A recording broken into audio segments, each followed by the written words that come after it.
Saudara sekalian, salah satu dampak pandemi yang lebih menakutkan dari virus itu sendiri adalah resesi ekonomi. Banyak bangsa yang telah masuk ke dalam jurang resesi karena menurut para ekonom, fundamental ekonomi bangsa-bangsa itu yang goyah yang menyebabkan mereka masuk di dalam resesi ekonomi. Setiap keluarga, termasuk keluarga Kristen, mesti mempunyai fundamental yang cukup kuat untuk menghadapi gonjang-ganjing kesulitan di dalam hidup ini. Saudara-saudara sekalian, banyak sekali dampak turunan dari COVID-19 ini. Virus ini telah menyebar ke 213 negara dan memanen kematian di mana-mana. Menimbulkan ketegangan, stres dan depresi bagi banyak penduduk di dunia ini. Di luar dampak yang saya sebutkan tadi, sebetulnya ada 3 dampak yang sangat serius bagi keluarga-keluarga. Yang pertama adalah terjadinya peningkatan jumlah wanita yang mengandung. Ini bisa menjadi berita baik, tapi juga bisa menjadi berita buruk bagi keluarga yang tidak siap. Menurut Badan Kependudukan dan Keluarga Berencana Nasional, pada bulan Mei lalu diperkirakan ada 400.000 sampai 500.000 kehamilan yang tidak direncanakan. Di banyak tempat di Indonesia dilaporkan tingkat kehamilan meningkat 100%. Di seluruh dunia diperkirakan akan ada 7 juta kelahiran yang tidak diinginkan. Tidak bisa tidak bahwa fenomena ini terjadi akibat banyaknya waktu bersama di antara suami dan istri di dalam keluarga-keluarga. Fenomena kedua adalah terjadinya peningkatan kasus KDRT. Di tengah pandemi COVID-19, banyak sekali negara melaporkan terjadinya tindakan kekerasan, penganiayaan di dalam keluarga-keluarga. Sehingga April lalu, Sekjen PBB Antonio Guterres mencatat ada sebuah gelombang besar yang mengerikan. Dan itu sebabnya dia menyerukan adanya gencatan senjata terhadap kekerasan di dalam rumah tangga. The New York Times melaporkan berita KDRT, imbas dari lockdown. Kondisi yang sama terjadi di Spanyol, di Italia, dan banyak negara lain lagi, saudara. Bahkan beberapa negara Eropa telah menggunakan hotel sebagai tempat untuk menampung wanita-wanita yang dianiaya oleh suaminya sendiri. Situs Wikipedia memuat sebuah artikel yang sangat menarik, yaitu bahwa krisis COVID-19 ini telah menyebabkan meningkatnya kekerasan yang terjadi di dalam rumah tangga. Ada puluhan negara yang melaporkan terjadinya tindakan KDRT di dalam situs tersebut. Terkurung di dalam rumah secara intens disinyalir sebagai penyebab banyaknya gesekan. Tidak bisa tidak, saudara, fenomena KDRT yang terjadi adalah akibat dari banyaknya waktu bersama-sama suami dan istri di dalam rumah. Fenomena ketiga adalah terjadinya lonjakan tuntutan perceraian.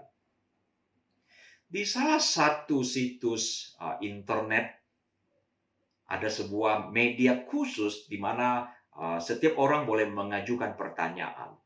Nah, di dalam situs itu ada satu pertanyaan yang menarik, yaitu apa yang Anda akan lakukan selepas dari pandemi ini? Jawaban yang paling tinggi berkata, langsung bercerai.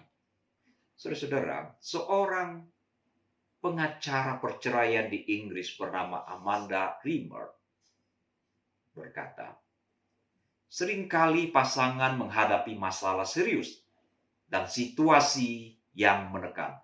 Ini saatnya mereka mengevaluasi lagi hubungan pernikahan tersebut. ketika masa karantina ini selesai, tidak mengherankan tingkat perceraian akan meningkat.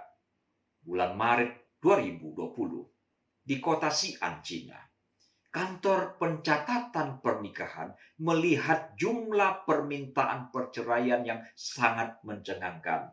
Dilaporkan belum pernah mereka mendapati fenomena tuntutan perceraian yang begitu tinggi. Hal yang sama juga terjadi di dalam negeri, saudara. Banyak sekali media lokal yang juga memberitakan hal yang sama, yaitu tuntutan perceraian. Bahkan ada foto yang memperlihatkan bagaimana orang-orang antri panjang untuk mendaftarkan perceraian di pengadilan. Tidak bisa tidak, saudara. Fenomena ini muncul sebagai akibat dari banyaknya waktu bersama suami dan istri di dalam rumah mereka sendiri.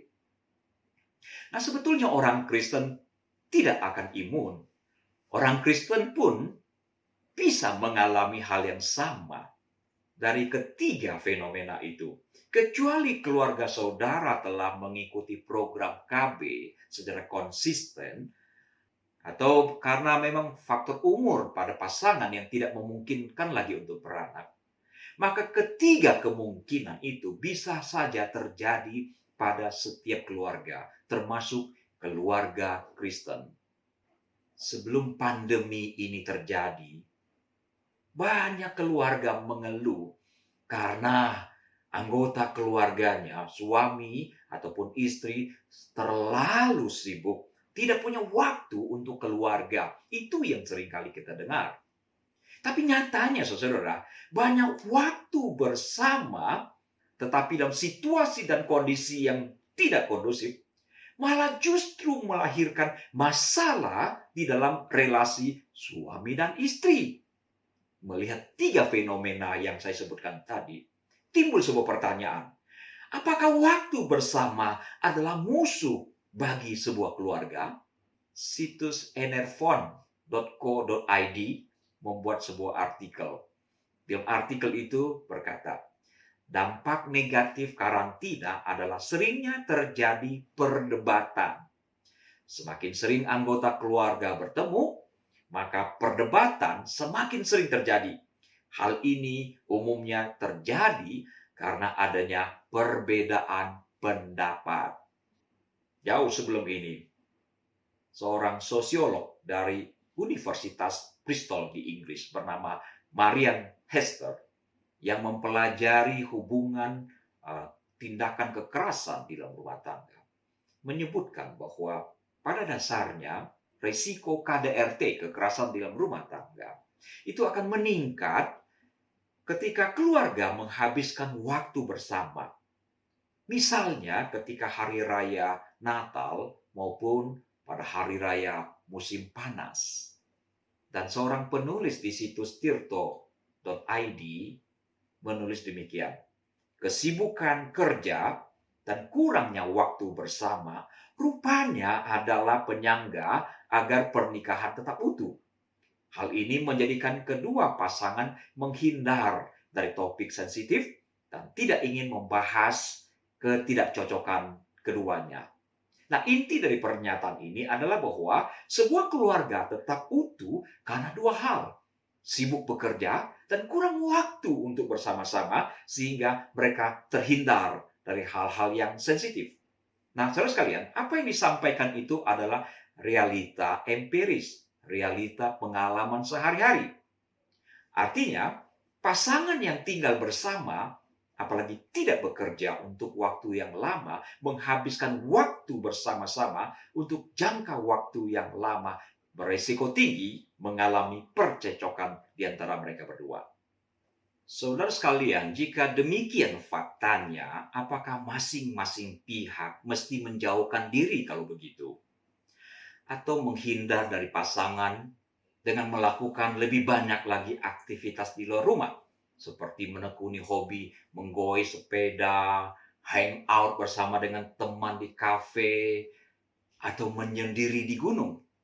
Kalau dilihat dari penyebab ekses itu, menjauhkan diri dari pasangan seakan-akan menjadi hal yang baik. Tetapi apakah itu solusi? Apakah itu sehat? Saya pikir itu bukan solusi dan itu bukan sesuatu yang sehat sebetulnya.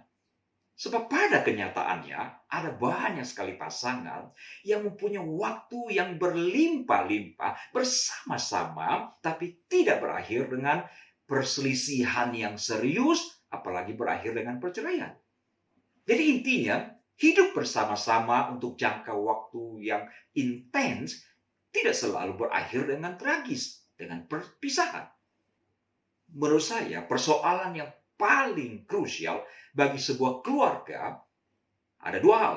Yang pertama adalah persoalan fundamental dari sebuah keluarga harus kokoh. Yang kedua, setiap anggota keluarga, suami dan istri dalam hal ini, mesti mempunyai kemampuan, skill untuk menyelesaikan konflik di dalam rumah tangga yang muncul. Ini yang kita sebut sebagai manajemen konflik rumah tangga. Kedua hal itulah yang perlu diperhatikan, saudara-saudara sekalian. Kalau kedua instrumen itu tidak dimiliki oleh sebuah keluarga, jangankan sering bertemu, setahun atau 2 tahun sekali bertemu pun berpotensi dan sangat berpotensi menyebabkan konflik yang berakhir dengan perpisahan.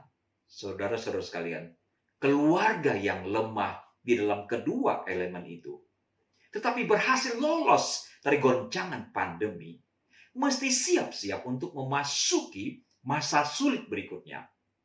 Mengapa demikian?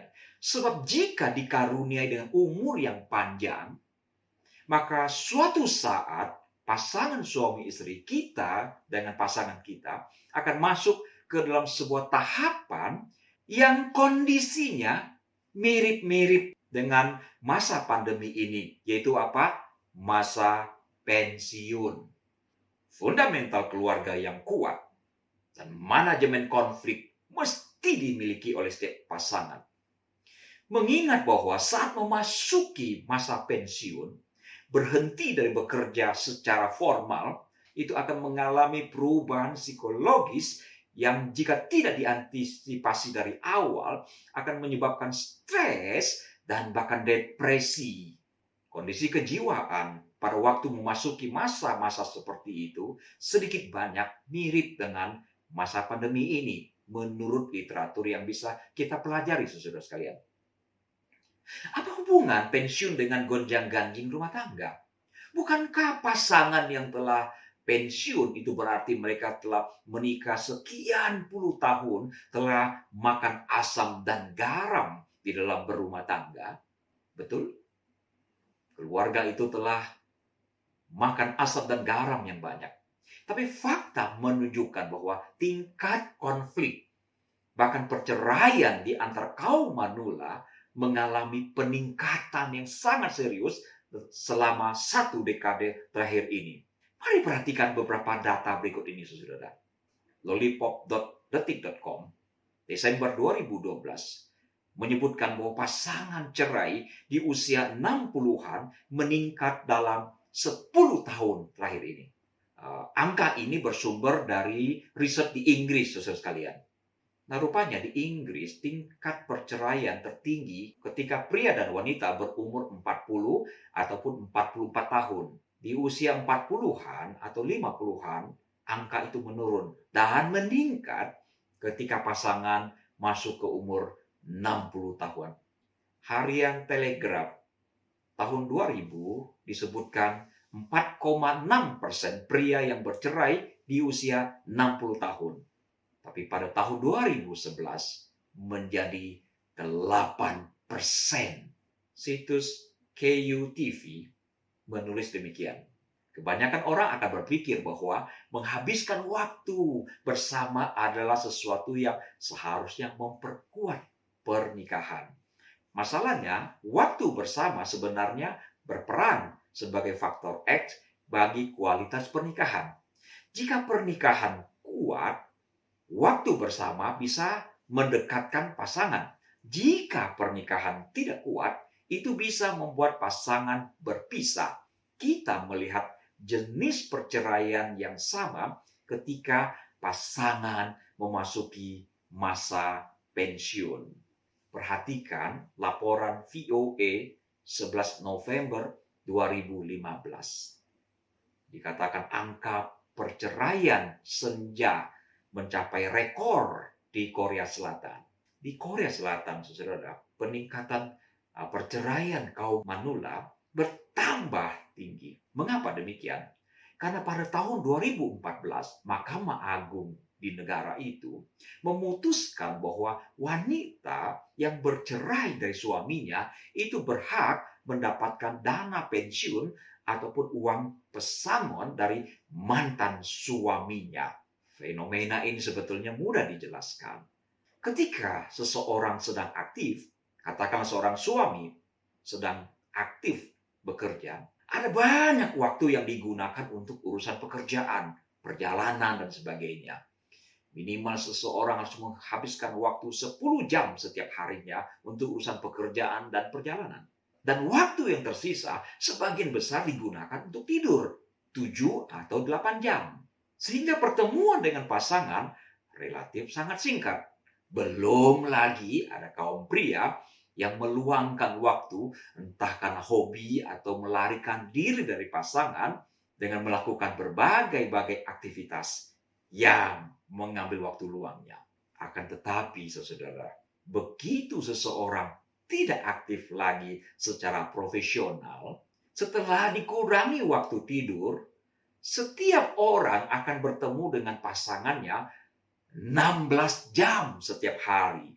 Jika ukuran rumah Anda 200 atau 300 meter persegi, Anda bisa saja mengasingkan diri di sudut suatu rumah. Tapi jika rumah kita berukuran mini, maka dimanapun kita bergerak akan berpapasan dengan pasangan kita, dan perjumpaan itu berpotensi memercikkan api yang bisa menyulut kebakaran. Dan jika tidak ada pemadam kebakaran yang mumpuni, bisa terjadi kebakaran yang serius. Saudara sekalian, jika pasangan suami istri selama ini berjalan baik-baik saja, seolah-olah tidak ada masalah, maka pandemi COVID-19 ini menjadi sebuah ujian bagi kesehatan keluarga kita semua. Kondisi ini memang tidak normal, saudara. Orang-orang dalam kondisi tegang, stres, gampang emosi, gampang tersinggung, dan gampang meledak. Itu sebabnya pertengkaran menjadi hal yang sangat lumrah. Saya berpikir bahwa pandemi ini betul-betul sebuah simulasi untuk memasuki masa pensiun yang akan ditandai dengan kevakuman aktivitas, stres karena kehilangan jabatan, penghasilan, dan sebagainya, kondisi fisik yang semakin bermasalah. Masa pensiun bisa menjadi masa peperangan secara terbuka suami dan istri. Jika dipikirkan dalam-dalam, masa pensiun adalah kondisi pandemi yang akan berlangsung sangat lama sampai salah satunya dipanggil Tuhan. Jika demikian adanya, apa yang harus dimiliki dan yang dilakukan oleh tiap-tiap keluarga Kristen? Pindah ke padang belantara sehingga tidak bertemu dengan pasangan masing-masing? Jelas bukan solusi yang tepat. Tadi saya sudah menyinggung bahwa setiap keluarga mesti mempunyai dua elemen yang sangat penting. Fundamental, keluarga yang kuat, serta kecakapan mengelola konflik di dalam rumah tangga. Fondasi keluarga yang kuat saya ibaratkan seperti seseorang yang telah menerima vaksin, saudara. Ia tetap berpotensi terpapar oleh virus, tapi jika vaksin itu bekerja dengan baik, maka virus itu tidak akan melumpuhkan dirinya. Sedangkan kemampuan untuk mengelola konflik dalam rumah tangga, itu saya ibaratkan seperti antivirus di dalam komputer, saudara. Setiap saat ketika komputer kita terkena virus jahat, kita tinggal menjalankan antivirus itu, Sehingga pada akhirnya virus-virus itu dirontokkan atau paling tidak dikarantina sehingga virus itu tidak merusak komputer dan program kita. Tapi karena keterbatasan waktu, saudara, pada kesempatan ini saya hanya akan menyinggung secara ringkas hal-hal yang berkaitan dengan fundamental keluarga yang kuat. Nah, karena itu mari kita berbicara tentang fundamental keluarga yang kuat. Raja Daud jelas merindukan memiliki keluarga yang kuat sehingga tetap kokoh di saat-saat menghadapi situasi yang sulit. Perhatikan doa sang raja untuk keluarganya sendiri di dalam 2 Tawarik pasal 17. Di ayat 23 ia berdoa agar Tuhan meneguhkan janjinya terhadap keluarganya, terhadap dirinya juga. Ia memohon kiranya Tuhan melakukan apa yang telah Tuhan janjikan kepada dirinya dan kepada keluarganya. 1 Tawarik 17 ayat 27, Daud memohon agar Tuhan berkenan memberkati keluarganya supaya tetap eksis, tetap ada di hadapan Tuhan untuk selamanya, katanya. Nah, ayat-ayat ini memperlihatkan kecintaan Raja Daud kepada keluarganya. Dan ia juga menyadari adanya ancaman dan bahaya bagi keluarga. Itulah sebabnya ia memohon Tuhan memberkati keluarganya. Saya harap kita semua mempunyai semangat kerinduan yang sama seperti Raja Daud. Mempertahankan keluarga tetap eksis di hadapan Tuhan. Berikut ini ada beberapa prinsip yang harus dipegang dengan teguh oleh setiap keluarga Kristen. Prinsip pernikahan yang pertama yang harus dipegang adalah pernikahan yang bersifat monogami antara seorang pria dan seorang wanita. Gereja tidak akan pernah mengizinkan umatnya, kaum pria, melakukan poligami dan wanita melakukan poliandri. Poliandri artinya seorang wanita yang mempunyai suami lebih dari satu. Tidak boleh itu terjadi. Gereja harus dengan tegas menolak segala jenis pernikahan yang tidak alkitabiah. Termasuk diantaranya adalah menolak memberkati pasangan sejenis. Di beberapa negara ada sejumlah kasus di mana orang-orang menikah dengan partner yang aneh. Misalnya di Jepang ada pria yang menyelenggarakan acara pernikahan dengan boneka. Ada juga kasus di mana pria menikah dengan tokoh animasi ataupun tokoh kartun. Kita juga pernah dengar ada yang menikah dengan mayat. Bahkan yang lebih gila lagi, ada kasus di mana ada orang menikah dengan dirinya sendiri. Ini keganjilan, keanehan, kegilaan bahkan. Dan gereja tidak mungkin bisa melayani pernikahan aneh seperti ini. Termasuk juga pernikahan dengan orang yang mempunyai hubungan darah yang sangat dekat. Ini pun harus ditolak. Saudara-saudara, saya berharap setiap anggota gereja mempunyai pandangan yang sama dalam hal ini. Yaitu bagi kita yang sudah menikah untuk tetap mempertahankan pernikahan yang bersifat monogami. Dan kalau ada di antara saudara-saudara yang kebetulan mempunyai kondisi yang berbeda, cepat-cepatlah terapi dan konseling agar kondisi saudara-saudara dapat dipulihkan kembali. Banyak kesaksian yang menunjukkan bahwa orang-orang yang mempunyai orientasi seksual yang tidak sesuai itu dapat diterapi, dapat dipulihkan kembali bahkan. Yang kedua adalah prinsip pernikahan Kristen adalah penyatuan antara dua pribadi, pria dan wanita yang beriman kepada Yesus Kristus.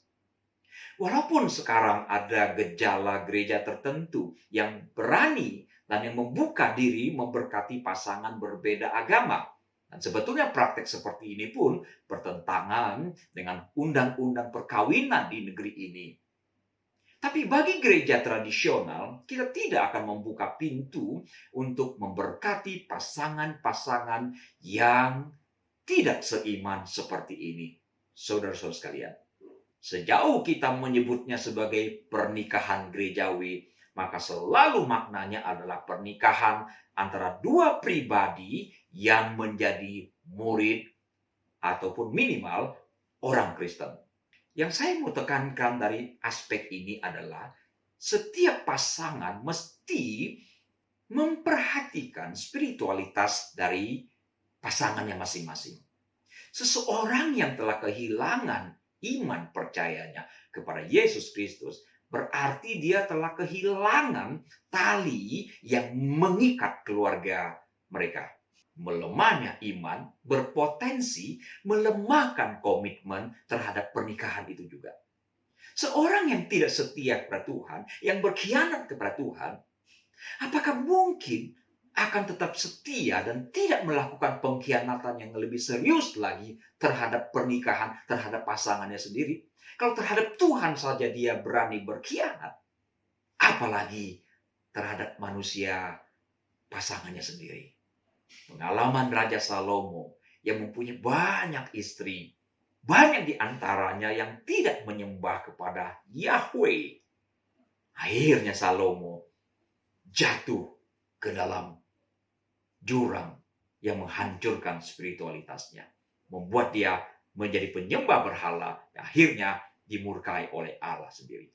Sejauh ini, saudara, seseorang yang keluar dari iman Kristiani, terkadang ada kasus di mana supaya ia bisa bercerai, bisa kawin lagi, dan lagi. Itu sebabnya, saudara, bagi yang belum menikah, perhatikanlah supaya menikah dengan pasangan seiman. Dan bagi yang sudah menikah, yang sudah seiman, pertahankan iman percaya kita, tetap kokoh agar pernikahan kita juga kokoh. Ingat prinsipnya adalah jika iman menjadi lemah, ikatan keluarga otomatis menjadi goyah. Prinsip ketiga adalah komitmen untuk saling mengasihi dan setia sampai maut memisahkan. Sebuah keluarga Kristen akan tetap memiliki fundamental yang kokoh dan kuat jika masing-masing pihak memilih hidup kudus dan setia.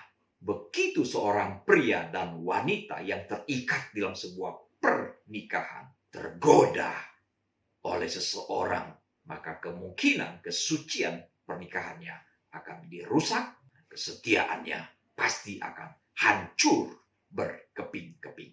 Itulah sebabnya, saudara, kehangatan hubungan suami istri, cinta kasih di antara suami dan istri harus tetap dipelihara, dipertahankan, kalau perlu ditingkatkan. Di dalam hal ini, saudara, tingkat pertumbuhan spiritualitas, kerohanian dari pasangan masing-masing akan sangat mempengaruhi. Semakin seseorang rohani, seharusnya semakin dia mengasihi sesamanya, termasuk semakin mengasihi pasangannya. Dengan prinsip ini, maka pria dan wanita yang terikat dalam sebuah pernikahan tidak boleh neko-neko. Jangan biarkan diri dicobai oleh iblis sehingga jatuh di dalam pencobaan. Ongkosnya sangat mahal, saudara sekalian. Kenikmatan sesaat, kesenangan sesaat bisa menyebabkan kehancuran yang mutlak dan total. Matius 19 ayat 6 adalah nilai luhur dan abadi. Dan karena itu setiap pasangan harus memegangnya dengan erat. Tidak boleh dilanggar. Tuhan Yesus berkata, demikianlah mereka bukan lagi dua, melainkan satu. Karena itu apa yang telah dipersatukan Allah tidak boleh diceraikan manusia. Saudara sekalian, komitmen ini hendaklah dipegang teguh. Sebab janji ini diucapkan seseorang pada waktu menikah itu di hadapan Tuhan dan jemaat Yesus Kristus. Melanggar janji pernikahan adalah sesuatu yang salah di hadapan Tuhan. Tapi masalahnya, saudara, Menurut metro.co.uk, dikatakan 1 dari 4 pria lupa dengan janji nikahnya. Saya khawatir saudara-saudara juga lupa dengan janji nikah yang pernah saudara ucapkan. Nah, bagi saudara-saudara yang sudah lupa, sengaja melupa-lupakan, ini saya perlihatkan kembali janji nikah tersebut. Simak dengan baik, saudara, dan mulai ingat-ingat janji ini.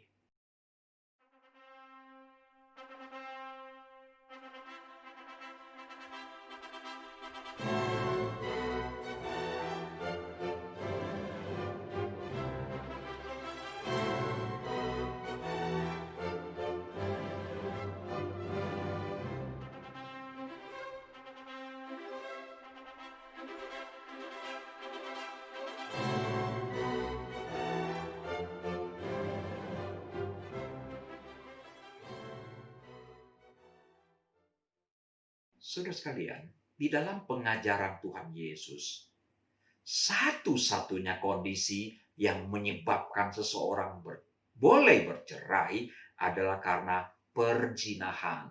Matius 5 ayat 32 berkata, "Tetapi aku berkata kepadamu, setiap orang yang menceraikan istrinya kecuali karena zina, ia menjadikan istrinya berzina. Dan siapa yang kawin dengan perempuan yang diceraikan, ia berbuat zina." Matius 19 ayat 9. "Tetapi aku berkata kepadamu, barang siapa menceraikan istrinya kecuali karena zina, lalu kawin dengan perempuan lain, ia berbuat zina." Jelas ada sedikit celah bagi orang Kristen pengikut Yesus untuk bercerai, yaitu karena ada kasus perzinahan. Tapi risikonya sangat besar, saudara. Seseorang yang telah menikah dan memutuskan bersikeras untuk bercerai, ini dia kata Tuhan, Lukas 16 ayat 18. "Setiap orang yang menceraikan istrinya, lalu kawin dengan perempuan lain, ia berbuat zina. Dan barang siapa kawin dengan perempuan yang diceraikan suaminya, ia berbuat zina." Saudara, cukup jelas bukan ayat ini? Jadi jika seseorang memutuskan untuk bercerai, dia tidak boleh menikah lagi. Sebab kalau dia menikah, dia berzina. Dan laki-laki yang menikah dengan seorang wanita yang diceraikan oleh suaminya dikatakan juga berzina. Nah, saudara, jika kebetulan saudara pernah bercerai dan menikah lagi, saya tidak sedang membicarakan Anda. Saya sedang membicarakan pengajaran Tuhan Yesus. Mohon maaf, saya tidak bisa membuang ayat ini ataupun melewatkan begitu saja seolah-olah ayat ini tidak ada. Mohon maaf juga, saya tidak bisa menafsirkan ayat ini menjadi begitu halusnya sehingga tidak menusuk orang-orang yang telah melakukan apa yang Tuhan larang itu. Saya hanya menyarankan saudara, jika saudara menyadari akan hal itu, silakan saudara datang kepada Tuhan memohon pengampunan dari Dia. Nah, sekarang bagi pria dan wanita yang belum terjebak di dalam kondisi itu, mari kita berhati-hati. Jangan tersandung di sana. Kaum pria, jika tidak kuat untuk bertarung, jangan lakukan hal yang ganjil, yang tidak boleh lakukan. Sehingga pada akhirnya, saudara menciptakan dilema bagi diri sendiri, bahkan mungkin juga bagi gereja. Saudara-saudara, dengan 3 prinsip Alkitab, kalau kita pegang dengan kokoh, maka gelombang sebesar apapun yang menerpa tidak akan meruntuhkan pernikahan kita. Keluarga dengan prinsip yang kokoh seperti itu, ibaratnya telah menerima vaksin, sehingga virus-virus yang datang menyerang keluarga, virus itu yang akan rontok, tapi keluarga akan tetap kokoh sampai Tuhan memanggil salah satunya pulang. Semoga Tuhan memberkati saudara sekalian. Mari saudara, membangun keluarga yang kokoh di tengah kondisi yang sulit ini. Mari berdoa. Terima kasih Bapa untuk pengajaran firman Tuhan yang kami terima pada hari ini. Berikanlah kami niat seperti Raja Daud yang merindukan mempunyai keluarga yang kuat dan kokoh dan tetap eksis di hadapan-Mu ya Bapa. Kalau sekiranya kami menjalankan keluarga kami, ada hal yang keliru, yang tidak tepat, yang telah kami lakukan, ampunilah, maafkanlah kami Tuhan. Biarlah kami perbaiki lagi terus keluarga kami, sehingga keluarga kami tetap kokoh dan menjadi terpandang di antara orang-orang di lingkungan kami. Tolong kami Bapa untuk menggenapi firman-Mu di dalam hidup kami. Dalam Yesus Tuhan kami berdoa. Amin.